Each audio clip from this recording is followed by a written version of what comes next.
ഇനി മുഖ്യമന്ത്രിയുടെ വാക്കുകളിലേക്കാണ് നമ്മൾ പോകുന്നത്. സഹോദരി സഹോദരന്മാരെ, അങ്ങനെ നമ്മുടെ കേരളത്തിന് അതും നേടാനായിരിക്കുന്നു. ദീർഘകാലത്തെ സ്വപ്നം യാഥാർത്ഥ്യമായി തീരുകയാണ്. ഇതിന് സഹായിച്ച, ഇതുമായി സഹകരിച്ച, ആവശ്യമായ പിന്തുണ നൽകിയ എല്ലാവർക്കും കേരളത്തിൻ്റെ കൃതജ്ഞത ആദ്യമായും രേഖപ്പെടുത്തട്ടെ. തുറമുഖങ്ങൾ സാമ്പത്തിക വളർച്ചയുടെ ഏറ്റവും വലിയ ചാലകശക്തിയാണ്. അത് ലോകചരിത്രം തന്നെ വ്യക്തമാക്കുന്ന കാര്യമാണ്. വിഴിഞ്ഞം യാഥാർത്ഥ്യമാകുമ്പോൾ നമ്മുടെ കേരളത്തിൻ്റെ വികസന അധ്യായത്തിലെ ഒരു പുതിയ ഏട് ആരംഭിക്കുകയാണ്. ഇത് കേരളത്തെ സംബന്ധിച്ചിടത്തോളം ഒരു പുതിയ അധ്യായം തുറക്കപ്പെടുന്ന നിമിഷമാണ് എന്നത് നാം സന്തോഷപൂർവ്വം തിരിച്ചറിയേണ്ടതുണ്ട്. നമ്മുടെ രാജ്യത്തിന് തന്നെ അഭിമാനകരമായ മുഹൂർത്തമാണിത്. ഇത്തരം തുറമുഖങ്ങൾ ലോകത്ത് കൈവിരലിൽ എണ്ണാവുന്നവ മാത്രമേ ഉള്ളൂ. അപ്പോൾ ലോക ഭൂപടത്തിൽ ഇന്ത്യ ഇതിലൂടെ സ്ഥാനം പിടിച്ചിരിക്കുന്നു. ലോകത്തിലെ വൻകിട തുറമുഖങ്ങളിൽ ഒന്നാണ് വിഴിഞ്ഞത്ത് യാഥാർത്ഥ്യമായിരിക്കുന്നത്. മാത്രമല്ല, ഇവിടെ പറഞ്ഞതുപോലെ മദർഷിപ്പുകൾ ഇങ്ങോട്ടേക്ക് ധാരാളമായി വരാനാണ് പോകുന്നത്. ഇവിടെ ലോകത്തിലെ തന്നെ ഏറ്റവും വലിയ കപ്പലുകൾക്ക് ബർത്ത് ചെയ്യാൻ കഴിയുന്ന ഇടമായി വിഴിഞ്ഞം മാറുന്നു എന്നതാണ് വലിയ പ്രത്യേകത. ഇത് ഒരു ട്രയൽ റൺ ആണെങ്കിലും വിഴിഞ്ഞം തുറമുഖത്തിൻ്റെ ഓപ്പറേഷൻ ഇതോടെ ആരംഭിക്കുകയാണ്.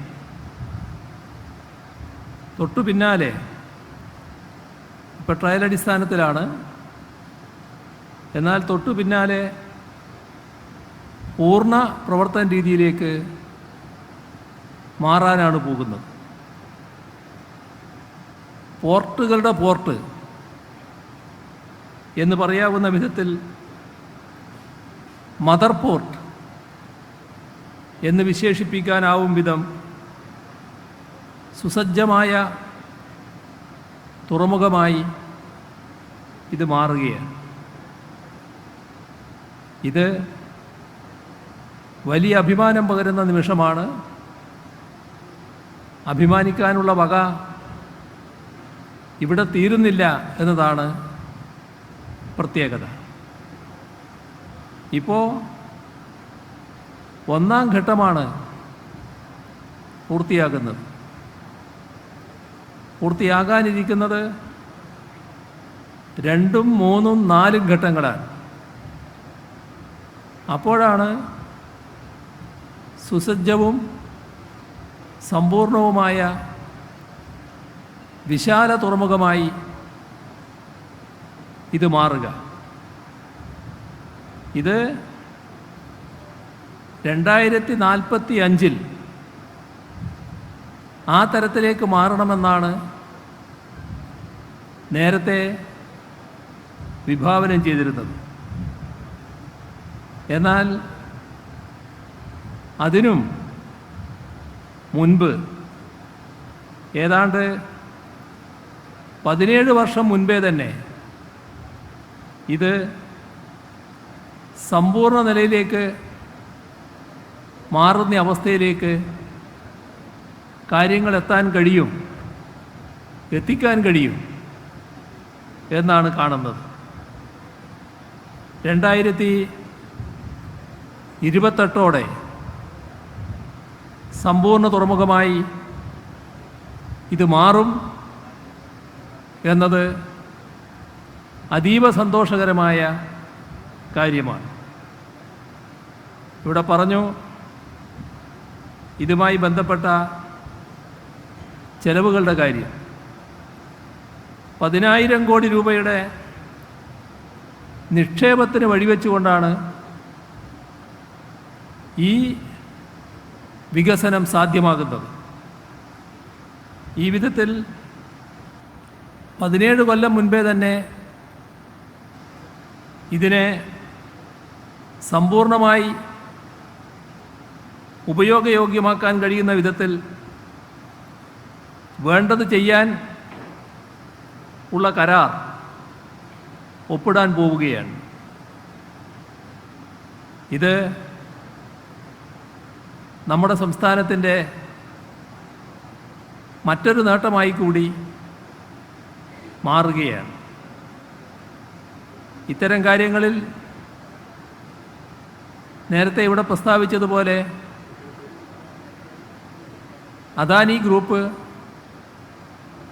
പൂർണ്ണമായും സഹകരിക്കാൻ തയ്യാറായിട്ടുണ്ട് എന്നതാണ് വസ്തുത.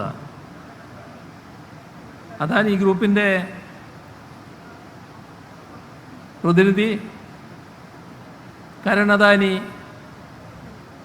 നിരവധി തവണ ഇവിടെ വന്നതാണ്. ഇന്നും അദ്ദേഹത്തിൻ്റെ സാന്നിധ്യം ഇവിടെയുണ്ട്. അദ്ദേഹം ഈ പദ്ധതി പൂർത്തിയാക്കുന്നതിൽ കാണിച്ച സഹകരണത്തിന് മുൻകൈയിരിക്കും. ഈ ഘട്ടത്തിൽ നന്ദി രേഖപ്പെടുത്തട്ടെ. ഇവിടെ ഒരു സ്വപ്ന സാക്ഷാത്കാരത്തിൻ്റെ നിമിഷമാണ് ഈ നിമിഷം നമ്മെ സംബന്ധിച്ചിടത്തോളം. നമ്മുടെ രാജ്യത്തിനാകെ അഭിമാനിക്കാൻ കഴിയുന്ന നിമിഷം. സത്യത്തിൽ രാജ്യത്തിന് മാത്രമല്ല, അയൽ രാജ്യങ്ങൾക്ക് കൂടി ഉതകുന്നതാണ് ഈ വലിയ തുറമുഖത്തിൻ്റെ സാന്നിധ്യം. അതുകൊണ്ട് തന്നെ സമീപ രാജ്യങ്ങൾക്ക് കൂടി അഭിമാനകരമായ ഒരു പദ്ധതിയാണിത്. വിഴിഞ്ഞം ചരിത്രപ്രസിദ്ധമാണ്. തുറമുഖം എന്ന നിലക്കുള്ള വിപുലമായ സാധ്യതകൾ വിഴിഞ്ഞത്തിൻ്റെ കാര്യത്തിൽ ഉപയോഗപ്പെടുത്തണമെന്ന ചിന്ത രാജഭരണകാലത്ത് തന്നെ ഉണ്ടായിരുന്നു എന്നതാണ് വസ്തുത. സ്വാതന്ത്ര്യലബ്ധിക്കും കേരള പിറവിക്കുമൊക്കെ ശേഷമുള്ള സർക്കാരുകൾ ആ ചിന്ത വലിയ തോതിൽ പ്രതിധ്വനിപ്പിച്ചിട്ടുണ്ട്. ആ ചരിത്രം ബഹുമാന്യായ അധ്യക്ഷനിവിടെ വിശദമാക്കിയതുകൊണ്ട് ഞാനതിലേക്ക് കടക്കുന്നില്ല. വീണ്ടും ഒരാവർത്തനത്തിലേക്ക് ഞാൻ പോകുന്നില്ല. ഇവിടെ ഇത്തരമൊരു പോർട്ട് വരിക എന്നത് നാടാകെ ആഗ്രഹിക്കുന്ന ഒരു കാര്യമാണ്. 2006 സെപ്റ്റംബർ 16-നാണ് സെപ്റ്റംബർ 18-നാണ് ഈ തുറമുഖത്തിൻ്റെ പദ്ധതിക്ക് അനുമതി നേടിയെടുക്കാൻ ശ്രമിക്കുമെന്ന് അന്നത്തെ LDF സർക്കാർ പ്രഖ്യാപിക്കുന്നത്. അങ്ങനെയാണ് 2007 മാർച്ച് 9-ന് VISLനെ നോഡൽ ഏജൻസിയാക്കിയുള്ള റീടെൻഡർ ഉത്തരവ് വരുന്നത്. 2007 ജൂലൈ 31-ന് വ്യവസ്ഥകളിൽ വേണ്ട മാറ്റങ്ങൾ വരുത്തി ടെൻഡർ ക്ഷണിച്ചു. 2009 നവംബർ 13-ന് പദ്ധതി പഠനത്തിനായി ഇൻ്റർനാഷണൽ ഫിനാൻസ് കോർപ്പറേഷനെ നിയോഗിച്ചു. 2010 ടെൻഡർ നടപടികളാവുന്നു. പിന്നെ കേസും നിയമ നടപടികളും ആ കാര്യങ്ങളെല്ലാം ഇവിടെ പറഞ്ഞു കഴിഞ്ഞിട്ടുണ്ട്. ഇപ്പോൾ ചിലർ കണ്ടുപിടിച്ചു അതൊരു ചൈനീസ് കമ്പനിയാണ്, അതിൻ്റേതായ ആക്ഷേപം ചിലർ ഉയർത്തി. അന്ന് കേന്ദ്രം മൻമോഹൻ സിംഗ് നേതൃത്വം കൊടുക്കുന്ന സർക്കാരായിരുന്നു. ആ സർക്കാർ അതിനനുമതി നിഷേധിച്ചു. അതെല്ലാം ചരിത്രത്തിൻ്റെ ഭാഗമായുള്ള കാര്യമാണ്. 2012 ഇത് യാഥാർത്ഥ്യമാക്കണം എന്നാവശ്യപ്പെട്ടുകൊണ്ട് ജനകീയ കൺവെൻഷനുകൾ LDFിൻ്റെ നേതൃത്വത്തിൽ സംഘടിപ്പിക്കുകയുണ്ടായി. മാത്രമല്ല ദീർഘമായൊരു സമരം 212 ദിവസം നീണ്ട ജനകീയ സമരം ഇതിനുവേണ്ടി നടന്നത് ഇതിൻ്റെ നാൾ വഴിയിൽ സ്ഥാനം പിടിക്കുകയാണ്. 2013-ലാണ് പിന്നീട് ഗ്ലോബൽ ടെൻഡർ വരുന്നത്. അത് നടപടിയിലേക്ക് നീങ്ങുമ്പോൾ 2015-ആയി. 2016 LDF സർക്കാർ അധികാരത്തിൽ വന്നു. അന്ന് തുറമുഖ വകുപ്പ് കൈകാര്യം ചെയ്തത് ശ്രീ കടന്നപ്പള്ളി രാമചന്ദ്രനായിരുന്നു. അദ്ദേഹത്തിൻ്റെ നേതൃത്വത്തിൽ ഓരോ ഘട്ടത്തിലും ആവശ്യമായ കാര്യങ്ങൾ നിർവഹിച്ചുകൊണ്ട് മുന്നേറുന്നതാണ് കേരളം കണ്ടത്. പിന്നീട് നമ്മുടെ പ്രവർത്തനങ്ങൾ നല്ല രീതിയിൽ മുന്നോട്ട് പോയി. പ്രവർത്തനങ്ങൾക്ക് സ്വാഭാവികമായുള്ള പ്രയാസങ്ങളും പ്രത്യേകമായ ചില തടസ്സങ്ങളുമെല്ലാം ചില ഘട്ടത്തിൽ ഉയർന്നു വന്നിരുന്നു. എന്നാൽ നേരത്തെ ഞാൻ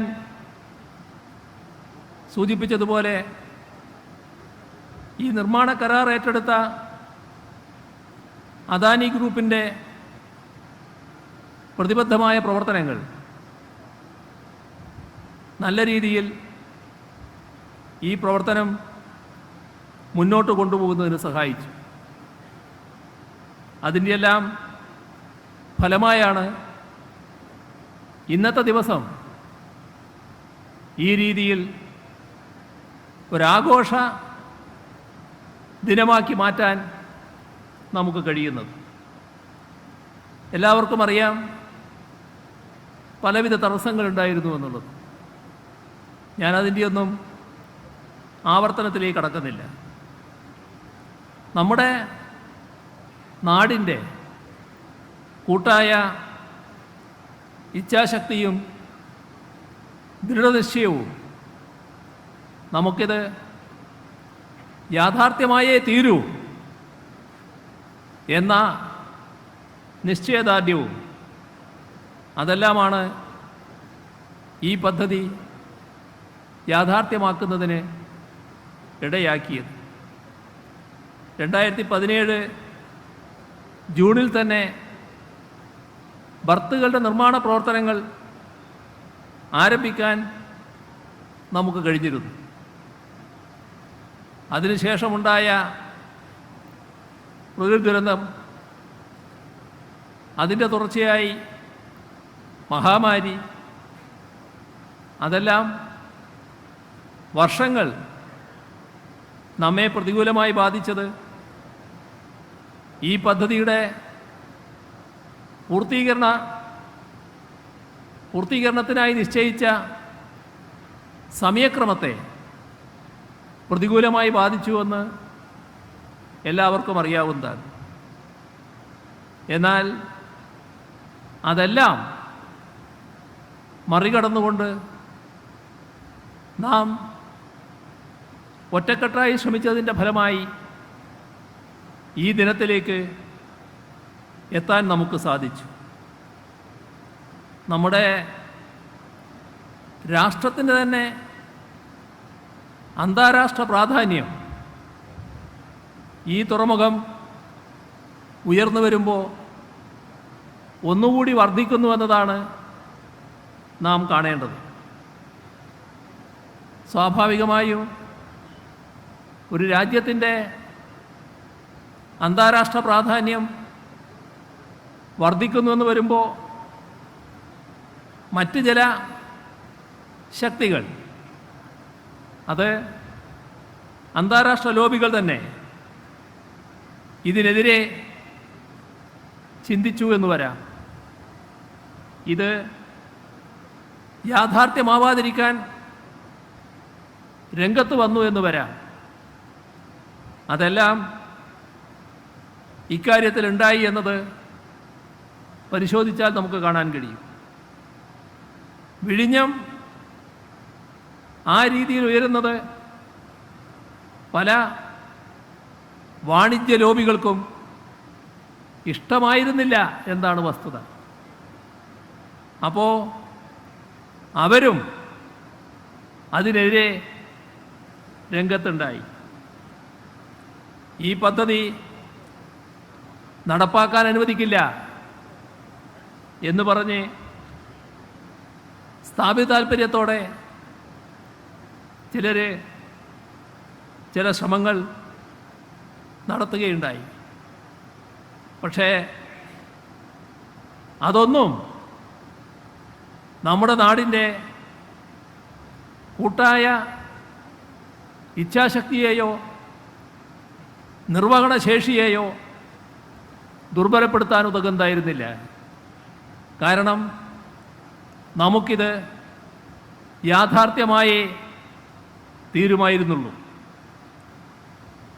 വിഴിഞ്ഞം അന്താരാഷ്ട്ര തുറമുഖമായി ഉയരണമെന്ന കാര്യത്തിൽ നമുക്ക് പണ്ടേ വ്യക്തമായ നിലപാടുണ്ടായിരുന്നു. ഒരു കാര്യത്തിൽ മാത്രമായിരുന്നു കടുത്ത നിഷ്കർഷ. അതിനെ അഴിമതിക്കുള്ള വഴിയായോ ചൂഷണത്തിനുള്ള ഉപാധിയായോ മാറ്റരുത് എന്നതായിരുന്നു അത്. ആ ഒരു അപകട സാധ്യതയെക്കുറിച്ച് നാം മുന്നറിയിപ്പ് നൽകിയിട്ടുണ്ട്. ആ സാധ്യത അല്ലെങ്കിൽ സാധ്യതകളുടെ എല്ലാ പഴുതുകളും അടച്ചുകൊണ്ട് തന്നെ ഈ തുറമുഖത്തെ ഈ വിധത്തിൽ സർവസജ്ജമാവിധം പുനരുജ്ജീവിപ്പിച്ചെടുക്കാൻ കഴിഞ്ഞു എന്നതിൽ നമുക്കെല്ലാം അഭിമാനിക്കാം. ഇവിടെ പറഞ്ഞു അന്താരാഷ്ട്ര കപ്പൽ ചാനൽ, അതിൽ നിന്ന് കേവലം 11 നോട്ടിക്കൽ മൈലിനുള്ളിൽ ഈ തുറമുഖം സ്ഥിതി ചെയ്യുന്നത്. പ്രകൃതിദത്തമായ 20 മീറ്റർ സ്വാഭാവിക ആഴം, ഇതെല്ലാം ഈ തുറമുഖത്തിൻ്റെ മാത്രം പ്രത്യേകതയാണ്.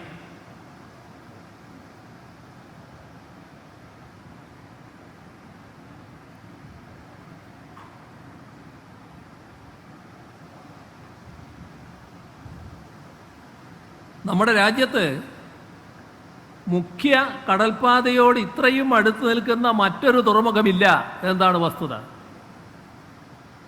ആദ്യഘട്ടം പൂർത്തിയാകുന്നതോടെ പ്രതിവർഷം 10 ലക്ഷം 20 ഫൂട്ട് ഇക്വലൻ്റ് യൂണിറ്റ് കണ്ടെയ്നർ കൈകാര്യം ചെയ്യാൻ കഴിയുന്ന തുറമുഖമായാണ് ഇത് മാറുന്നത്. ഈ തുറമുഖം സമയബന്ധിതമായി പൂർത്തിയാക്കാൻ നല്ല ഇടപെടൽ ഇതേവരെയുള്ള പ്രവർത്തനത്തിൽ സംസ്ഥാന സർക്കാർ നടത്തിയിട്ടുണ്ട്. ഞാൻ നേരത്തെ ഒരു മന്ത്രിയുടെ പേര് പറഞ്ഞു. എല്ലാവർക്കും അറിയാവുന്നതുപോലെ വളരെ സജീവമായി ഇടപെട്ട രണ്ടാമത്തെ മന്ത്രി 2021 അധികാരത്തിൽ വന്ന ഗവൺമെൻറ്റിൻ്റെ ഭാഗമായി ഉണ്ടായിരുന്നുവെന്ന് എല്ലാവർക്കും അറിയാം. അത് ശ്രീ അഹമ്മദ് ദേവർകോവിലാണ്. അദ്ദേഹവും ഈ പദ്ധതി യാഥാർത്ഥ്യമാകുന്നതിന് വേണ്ടി നല്ല ശ്രമം അർപ്പണബോധത്തോടെ നടത്തിയിരുന്നു എന്നത് ഈ ഘട്ടത്തിൽ ഞാൻ ഓർക്കുകയാണ്. ഇത്തരത്തിലുള്ള പ്രത്യേക ശ്രദ്ധ, കരുതൽ സർക്കാരിൻ്റെ ഭാഗത്ത് നിന്ന് ഈ പദ്ധതി യാഥാർത്ഥ്യമാക്കാൻ ഉണ്ടായി എന്നതാണ് വസ്തുത. 2021 പുലിമൂട്ടിൻ്റെ നീളം ഭാഗികമായി മാത്രമാണ് തയ്യാറാക്കാൻ സാധിച്ചിരുന്നത്. കേവലം 650 മീറ്റർ. ആ ഘട്ടത്തിൽ നിർമ്മാണോൽപ്പന്നങ്ങളുടെ ലഭ്യതക്കുറവ് ഇതിലെല്ലാം പ്രതിസന്ധി സൃഷ്ടിക്കുകയായിരുന്നു. പക്ഷേ ഇതുകൊണ്ട് തുറമുഖ നിർമ്മാണം തടസ്സപ്പെട്ടുകൂടാ എന്ന് കരുതിക്കൊണ്ട് തന്നെ പ്രത്യേക പ്രവർത്തന കലണ്ടർ തയ്യാറാക്കി പ്രതിമാസ അവലോകനങ്ങൾ നടത്തി. ദൈനംദിന അവലോകനങ്ങൾക്ക് പ്രത്യേക മൊബൈൽ ആപ്പ് തന്നെ തയ്യാറാക്കി. സംസ്ഥാനത്തു നിന്ന് മാത്രമല്ല, സംസ്ഥാനത്തിനകത്തു നിന്നും പുറത്തു നിന്നും നിർമ്മാണ സാമഗ്രികളുടെ ലഭ്യത ഉറപ്പാക്കി. പദ്ധതിയുടെ ഭാഗമായി പൂർത്തീകരിക്കേണ്ട ഓരോ ഘടകത്തിൻ്റെയും സമയകൃത്യത ഉറപ്പാക്കി. 2022 ജൂൺ 30 ഇലക്ട്രിക് സബ്സ്റ്റേഷനും അതേ തുടർന്ന് പ്രധാന സബ്സ്റ്റേഷനും പൂർത്തിയാക്കി. കഴിഞ്ഞ ഏപ്രിൽ മാസത്തിലാണ് നമ്മുടെ അത്യാധുനിക സംവിധാനങ്ങളോടെയുള്ള ഗേറ്റ് കോംപ്ലക്സ് ഉദ്ഘാടനം നടന്നത്. മെയ് മാസത്തിൽ വർക്ക്ഷോപ്പ് കെട്ടിടം പൂർത്തിയാക്കി. കഴിഞ്ഞ ഒക്ടോബറിൽ ആദ്യ കപ്പൽ ഇവിടെ എത്തിച്ചേർന്നു. തുടക്കത്തിലുള്ള പ്രതിസന്ധികൾ തരണം ചെയ്ത് അതിവേഗതയിലാണ് പുലിമൂട്ടിൻ്റെ നിർമ്മാണം പൂർത്തിയാക്കിയത്. ഇപ്പോൾ 2960 മീറ്റർ നിർമ്മാണം പൂർത്തിയായി കഴിഞ്ഞു. ഇതിൽ 2500 മീറ്ററോളം അക്രോപോഡ് ഉപയോഗിച്ച് സുരക്ഷിതമാക്കിയിട്ടുണ്ട്. ഇതോടനുബന്ധിച്ച് വിഴിഞ്ഞം മുതൽ ബാലരാമപുരം വരെ 11 കിലോമീറ്റർ പ്രകൃതി സൗഹൃദ തുരങ്ക റെയിൽവേ പാത നിർമ്മിക്കുന്നതിന് DPR സമർപ്പിച്ചിട്ടുണ്ട്. അതിന് കേന്ദ്ര സർക്കാരിൻ്റെ അംഗീകാരം ലഭിക്കുകയും ചെയ്തു. ഇതുമാത്രമല്ല, ഈ പോർട്ടിനെ ദേശീയപാത 66മായി ബന്ധിപ്പിക്കുന്ന കണക്ടിവിറ്റി റോഡിൻ്റെ 35% പൂർത്തിയായിട്ടുണ്ട്. 6000 കോടി രൂപ ചെലവഴിച്ച് തയ്യാറാക്കുന്ന ഔട്ടർ റിംഗ് റോഡ് കൂടി വരുന്നതോടെ ഈ പദ്ധതി വലിയ നേട്ടമുണ്ടാക്കുക തന്നെ ചെയ്യും. ഔട്ടർ റിംഗ് റോഡിൻ്റെ ഭാഗമായി ഈ പദ്ധതിയുടെ അനുബന്ധമായുള്ള ഒട്ടേറെ വികസന പദ്ധതികൾക്ക് രൂപം കൊടുക്കാനാണ് ഉദ്ദേശിക്കുന്നത്. അതുമായി ബന്ധപ്പെട്ട് എല്ലാ വിഭാഗത്തിൻ്റെയും സഹകരണം ഉറപ്പുവരുത്താനുള്ള നടപടികളിലേക്ക് സർക്കാർ നീങ്ങുകയാണ്. വിഴിഞ്ഞം തുറമുഖത്തിൻ്റെ നിർമ്മാണത്തിലും അനുബന്ധ വികസന പ്രവർത്തനങ്ങളിലും നല്ല ശ്രദ്ധയോടെ നീങ്ങാൻ കഴിഞ്ഞു എന്നതാണ് ഈ അനുഭവങ്ങൾ കാണിക്കുന്നത്. 800 മീറ്റർ കണ്ടെയ്നർ ബർത്തിൻ്റെ നിർമ്മാണം പൂർത്തിയായിട്ടുണ്ട്. ഇതിൽ 400 മീറ്റർ പ്രവർത്തന സജ്ജമാണ്. സ്വീഡനിൽ നിന്ന് കൊണ്ടുവന്ന 31 അത്യാധുനിക റിമോട്ട് കൺട്രോൾഡ് ക്രെയിനുകൾ ഇവിടെ സ്ഥാപിച്ചിട്ടുണ്ട്. വിഴിഞ്ഞം തുറമുഖത്തിന് 8867 കോടി രൂപയാണ് ആകെ മുതൽ മുടക്ക്. ഇവിടെ പറഞ്ഞു, അത് ഞാൻ ആവർത്തിക്കുന്നില്ല.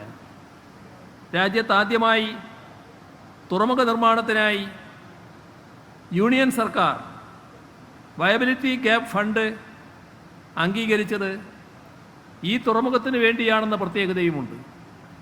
ആ കാര്യത്തിൽ കേന്ദ്ര ഗവൺമെൻറ്റിനോടുള്ള നന്ദി രേഖപ്പെടുത്തട്ടെ. നേരത്തെ പറഞ്ഞു, അദാനി കമ്പനിയാണ് വിഴിഞ്ഞം തുറമുഖത്തിൻ്റെ നിർമ്മാതാക്കളും നടത്തിപ്പുകാരും. ആ നിലയ്ക്ക് പബ്ലിക് പ്രൈവറ്റ് പാർട്ണർഷിപ്പിൻ്റെ ഉത്തമ മാതൃകയായി വളരേണ്ട സംരംഭമാണിത്. സമയബന്ധിതമായി ഇത് പൂർത്തിയാക്കുന്നതിൽ കാട്ടിയ മുൻകൈയും സഹകരണവും മുൻനിർത്തി അദാനി ഗ്രൂപ്പിനെ ഒരിക്കൽ കൂടി അഭിനന്ദിക്കാൻ ഈ അവസരം ഞാൻ ഉപയോഗിക്കുന്നു. തുറമുഖ നിർമ്മാണത്തിനുള്ള കരാർ ഒപ്പുവെക്കുന്ന സമയത്ത് കേന്ദ്ര പരിസ്ഥിതി മന്ത്രാലയം 8 കോടി രൂപയുടെ പുനരധിവാസ പ്രവർത്തനങ്ങളാണ് ശുപാർശ ചെയ്തിരുന്നത്. എന്നാൽ ഈ സർക്കാർ മത്സ്യത്തൊഴിലാളികളോട് വളരെ അനുകൂലമായ നയം സ്വീകരിക്കുന്ന സർക്കാരാണെന്ന് എല്ലാവർക്കും അറിയാം. അതിൻ്റെ ഫലമായി 8 കോടിക്ക് പകരം 100 കോടിയിൽ പരം രൂപ ഇവിടെ പുനരധിവാസത്തിന് മാത്രമായി ചെലവഴിച്ചു എന്നതും നാം കാണേണ്ടതുണ്ട്. ആ നിലക്ക് കേരളത്തിലെ ജനങ്ങളോടുള്ള, പ്രത്യേകിച്ച് അടിസ്ഥാന വർഗങ്ങളോടുള്ള കരുതലിൻ്റെയും പ്രതിബദ്ധതയുടെയും കൂടി ദൃഷ്ടാന്തമാണ് ഈ തുറമുഖം. നിർമ്മാണം ആരംഭിച്ച ശേഷം പല ഘട്ടങ്ങളിലായി വിഴിഞ്ഞത്തുള്ള ആളുകൾ, വിഴിഞ്ഞം നിവാസികൾ വിവിധ പ്രശ്നങ്ങൾ സർക്കാരിൻ്റെ ശ്രദ്ധയിൽപ്പെടുത്തിയിട്ടുണ്ട്. അവയുടെ പരിഹാരത്തിനായി സർക്കാർ ഫണ്ട് ഉപയോഗപ്പെടുത്തുകയും അദാനി കമ്പനിയുടെ CSR ഫണ്ട് ഉപയോഗിക്കുകയും ചെയ്തു. അങ്ങനെ വിവിധ പ്രവർത്തനങ്ങൾ നടത്താൻ കഴിഞ്ഞു. 5000-ലധികം തൊഴിലവസരങ്ങളാണ് ഈ തുറമുഖത്തിൻ്റെ ഭാഗമായി നേരിട്ട് ലഭ്യമാകുന്നത്. ഇവിടെ ആരംഭിച്ചിട്ടുള്ള മറ്റൊന്ന്, തുറമുഖാധിഷ്ഠിത തൊഴിൽ ധാരാളം സാധ്യതയായിട്ട് വരാൻ പോവുകയാണ്.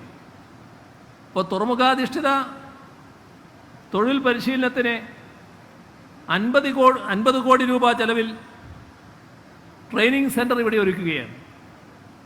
അപ്പോൾ കൂടുതൽ ചെറുപ്പക്കാർക്ക് ഇത് പ്രയോജനപ്പെടാനാണ് പോകുന്നത്.